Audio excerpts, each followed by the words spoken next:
Oh, look at this, kids. She pulled her arm out of the hole and held up a small misshapen egg. Here's an undeveloped one, and there's more in there. These didn't make it. Oh no, Lovey said with a sigh.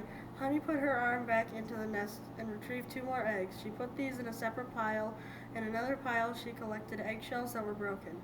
The hatchlings had burst out of these. She handed us a shredded shell to feel. Mackin rubbed it between his fingers. It feels leathery. In the log book I was making tally marks in different categories to keep up with everything Honey was finding. The next time Honey put her arm back in the hole, her eyes widened. Lovey, bucket. Lovey swiftly ran to retrieve the red bucket and set it beside the nest.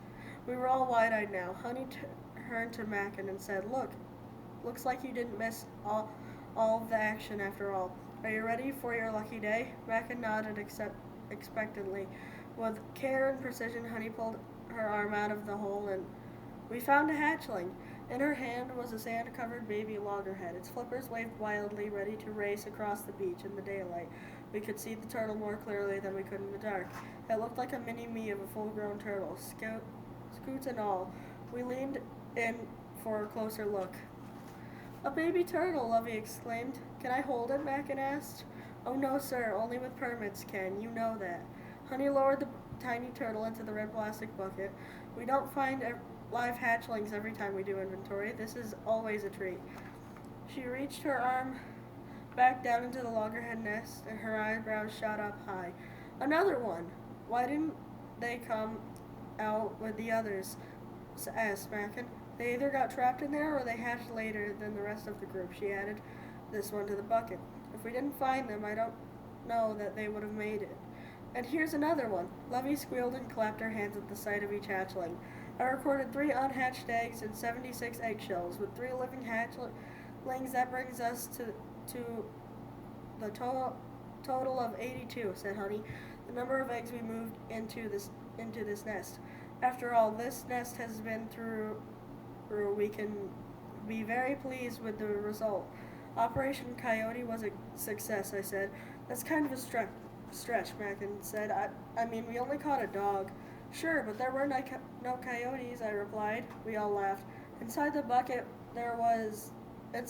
3 tiny sandy hatchlings were scrambling around the bucket in a frenzy. "They sure look ready to go," Lovey said. "It's time to let them follow their destiny," Honey said. She pulled up all the eggshells back into the nest and covered it with sand. She looked out at the ocean, the tides going out. "That's good timing for the turtles, Mackin. Since you're the new big brother, you can carry the bucket to the water." Lovey walked beside Mackin, fussing over his every step. "Be careful, don't drop them." Honey had us stop 10 feet before the water's edge. She stood by Mackin. "Gently, now tip the bucket so the hatchlings can tumble out." "Why don't I just put them in the water?" he asked. "It's important for them to crawl on the beach so they can remember it. The females return here when they're mature to lay their eggs. It's called imprinting." Mackin's face was serious as he tilted the red bucket on the sand. 3 hatchlings tumbled out. As soon as they hit the sand, the turtles took off towards the sea. "Look at them go," Mackin said. "They're so cute," Lovey cried. Mackin and I smiled at each other. Lovey thought all animals were cute. As we followed the 3 little hatchlings, it was clear one of them had a deformed front flipper. The hatchling couldn't walk straight. It turned around in circles. I wanted to help it, but Honey said we could not interfere. "Give it some time. It'll adapt." It was hard to watch the little turtle with a bad flipper, struggle, but Honey was right. The turtle had finally straightened its path and hobbled its way to the ocean. Despite the hatchling's deformed flipper, the turtle's instinct was strong. Nothing was stopping the turtle from getting to the sea.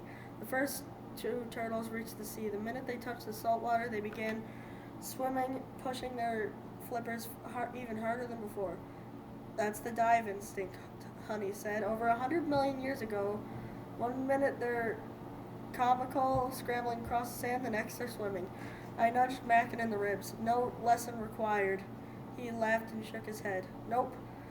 The turtle I was cheering on finally reached the shoreline. No sooner did its flipper hit the water than a wave came in. The turtle was tossed back, tumbling over. "Oh man," Mackin said as Lovey sighed.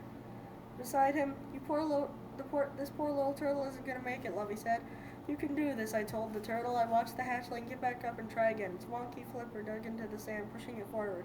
Another wave rushed in, but this time the hatchling rode its momentum. Its flippers, including the stubby one, pumped fast and furiously into the deeper water. I couldn't help think of my I couldn't help but think of my dad. He had lost his light. Getting around was going to be hard for him too. But the turtle made it, right? So could he. My dad had good instincts too. I followed the hatchling into the ocean, up to my knees. Mac and Lovey strode through the water to my side. Waves splashed, soaking our shorts, but we didn't care. We could barely take our eyes off the sight of the three tiny dark bodies barely visible on the top of the water. We watched until they disappeared. Good luck, little dudes, Mackin called out. Mackin, Lovey said, her brows arched with surprise. You're in the ocean with us. Yeah, he shouted, looking a bit surprised of himself and raised his hands in triumph. I'm in the ocean. I threw one arm over Mackin's shoulder and the other over Lovey's. We're in the ocean together. Chapter 25, The Letter. Things work out for the best of those who make it the best of how things work. Dump garbage? Check. Deliver recycling? Check. Fill water jugs? Check. Fetch the mail? Check. I zipped from point to point like a pro. Lucky barked happily as we passed golf carts or bicycles. This was my neighborhood now. I knew all the shortcuts. I climbed the fence. I climbed the stairs of the bird nest, sifting through Honey's mail.